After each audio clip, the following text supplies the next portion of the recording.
વડોદરા પછી Banaskantha district cricket એસોસિએશનનો વિવાદ અને બિનહરીફ થયેલા પ્રમુખ શશિકાંત પંડ્યાએ નવું એસોસિએશન બનાવ્યાનો આરોપ મૂક્યો છે. નવા અને જૂના એસોસિએશનને લઈ સભ્યો વચ્ચે મતભેદ જોવા મળ્યા. નવા જૂના એસોસિએશનના વિવાદ વચ્ચે સિલેક્શન કેમ્પ યોજાતા ક્રિકેટરો દુવિધામાં મુકાયા. એક જ જિલ્લાના 2 ટ્રસ્ટ ઉભા થતા ખેલાડીઓમાં પણ અસમંજસની સ્થિતિ જોવા મળી. પાલનપુર અને ડીસામાં ક્રિકેટ એસોસિએશન કામ કરી રહ્યું છે, ત્યારે બંને પક્ષકાર એકબીજા પર આરોપ લગાવી રહ્યા છે.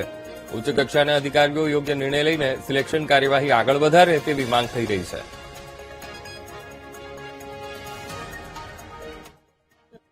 સાહેબ, તો આ અમારું એસોસિએશન છે 50-55 વર્ષ જૂનું છે.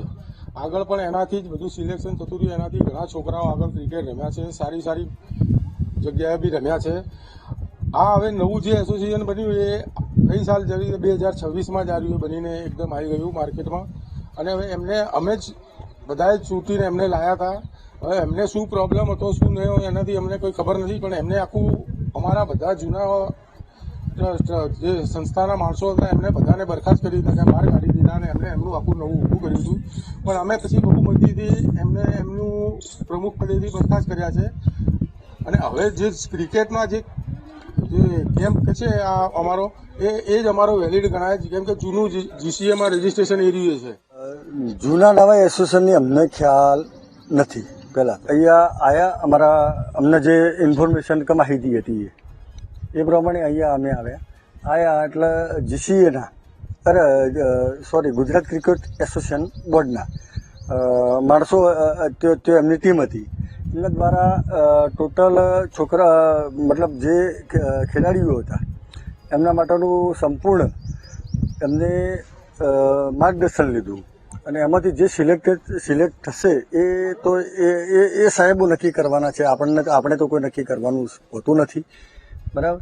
તો એ પ્રમાણે બધાને સંપૂર્ણ સંતોષ છે. અને આપણે જોવા જઈએ તો બનાસકાંઠાના ક્રિકેટરો કેવી સ્થિતિ હતી કે મારો તારો ખૂબ ચાલતું હતું અને એ આપણે એમાંથી ઓપન સિલેક્શન ઇતિહાસમાં પહેલું કર્યું છે કે આવો મેદાન ઉપર રમો, જેનામાં સ્કિલ છે, જેનામાં પરફોર્મન્સ છે એને પૂરતો ન્યાય મળશે.